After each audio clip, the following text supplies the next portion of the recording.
In February 2025, doctors at a children's hospital in Philadelphia injected a 6-month-old infant with a drug that had never existed before. It was not approved through standard channels. It had not been tested in animals first.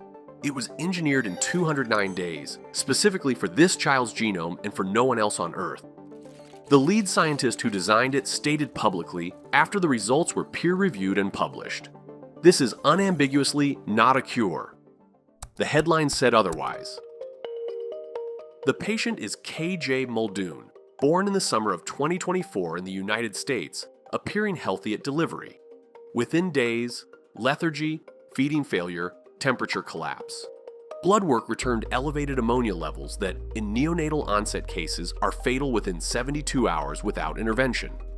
The diagnosis was CPS1 deficiency, a urea cycle disorder affecting roughly 1 in 800,000 live births globally. The enzyme responsible for neutralizing ammonia in liver cells was absent. The cause was a single-letter error in one gene, one nucleotide out of 3.2 billion. A glutamine codon had been replaced by a premature stop signal. The protein never completed assembly. The standard treatment for severe CPS1 is liver transplantation. KJ was too unstable for transplant and no compatible donor was available. His family was referred to a research team at CHOP in the University of Pennsylvania, a group working on a new class of precision gene editing tools. The team made a decision with no direct precedent in medical history: engineer a drug from scratch, targeted to this infant's specific mutation, and seek emergency authorization to deploy it before standard trial protocols could be initiated. The FDA approved the compassionate use application in approximately 1 week. That timeline has implications that extend well beyond this case. We will return to them. The drug is designated kayjayguran abengcemeran, KAB. It exists for one patient. It cannot be used on any other person. When KJ no longer requires it, the compound has no second application. And yet the results, published in the New England Journal of Medicine on May 15, 2025, triggered immediate responses from federal regulators, the White House health apparatus, and every major research institution tracking gene therapy development.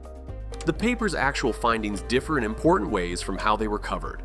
After 2 infusions, KJ's blood ammonia dropped from 23 micromoles per liter to 13, a reduction of over 40%.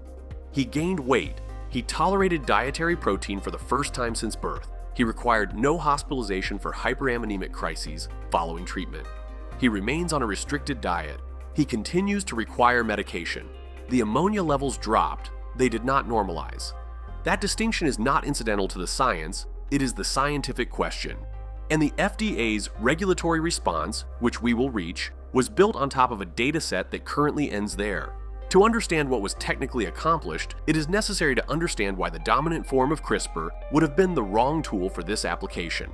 Standard CRISPR-Cas9, the mechanism that won its inventors the Nobel Prize in Chemistry in 2020, operates by cutting both strands of the DNA double helix simultaneously. The cell's own repair machinery then closes the break. In rapidly dividing cells, such as blood stem cells, this creates a window to insert a corrected sequence with reasonable precision. In slow dividing or post-mitotic cells, the dominant repair pathway is non-homologous end joining, a mechanism that closes the break quickly but imprecisely, frequently introducing random insertions or deletions at the cut site. KJ's target cells are hepatocytes, mature liver cells. They divide slowly. Applying standard CRISPR to that tissue context would have introduced new sequence errors into the gene it was designed to correct. The CHOP team used adenine base editing, specifically a variant designated ABE8E. A base editor does not cut the DNA. It uses a modified Cas9 protein engineered to nick only a single strand and attaches to it a chemical enzyme that performs one targeted reaction, converting the nucleotide adenine to guanine at a defined position in the genome. One letter, no break, no insertion, no deletion.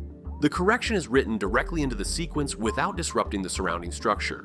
In KJ's case, the base editor targeted the Q335X variant, the specific single-letter substitution that had converted his glutamine codon into a stop signal, restoring the instruction sequence his hepatocytes required to produce a functional CPS1 enzyme. The editor cannot enter a cell independently. It was packaged into lipid nanoparticles, the same non-viral delivery platform used in mRNA COVID-19 vaccines.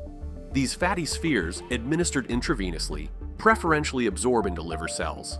Each nanoparticle carried two components, a custom guide, RNA, locating KJ's specific mutation, and an mRNA strand encoding the base editor protein. Once inside the hepatocyte, the mRNA is translated into the editor, the correction is performed, and the components degrade. No permanent foreign DNA, no viral vector, no genomic integration. 3 infusions were administered over approximately 6 weeks at escalating doses. No serious adverse events were recorded in any published report. 0 adverse events at 9 months post-treatment is not equivalent to 0 adverse events at 9 years. Base editors produce substantially fewer off-target edits than standard CRISPR-Cas9, but unintended A to G conversions at non-target sites elsewhere in the genome remain a documented phenomenon across the published literature. KJ's research team has not yet released a comprehensive off-target analysis. The long-term oncogenic or functional implications of any undetected edits in his hepatocytes are, as of this recording, unquantified. The published dataset has a hard boundary. The downstream questions are now the jurisdiction of time. That data boundary is directly relevant to what happened at the regulatory level.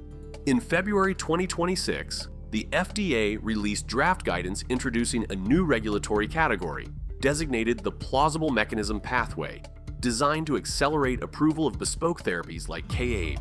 The document was co-authored by the sitting FDA commissioners and cited explicitly by HHS Secretary Robert F. Kennedy Jr. as a direct policy consequence of KJ's case. Under this framework, one well-controlled investigation, a single patient study in qualifying circumstances, could support conditional drug approval for ultra-rare diseases.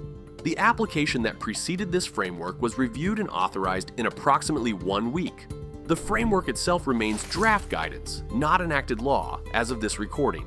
The sequence of events is 1 compassionate use case, 1 published paper, 1 policy document proposing to redefine the evidentiary standard for drug approval. The data, taken in aggregate, establishes the following. A drug designed to correct a specific single-letter mutation in one infant's genome was engineered in 209 days, authorized in 1 week, and administered in 3 doses, reducing a lethal biomarker by over 40% with no recorded serious adverse events at the time of publication. The child is alive. The lead scientist describes the intervention as not a cure. The federal government used it to propose restructuring the evidentiary requirements for drug approval. Nature placed the infant on its annual list of the 10 people who most shaped science in 2025, the youngest entrant in the list's history. The cost of KABE has not been disclosed. The research team declined to provide a figure when asked by journalists.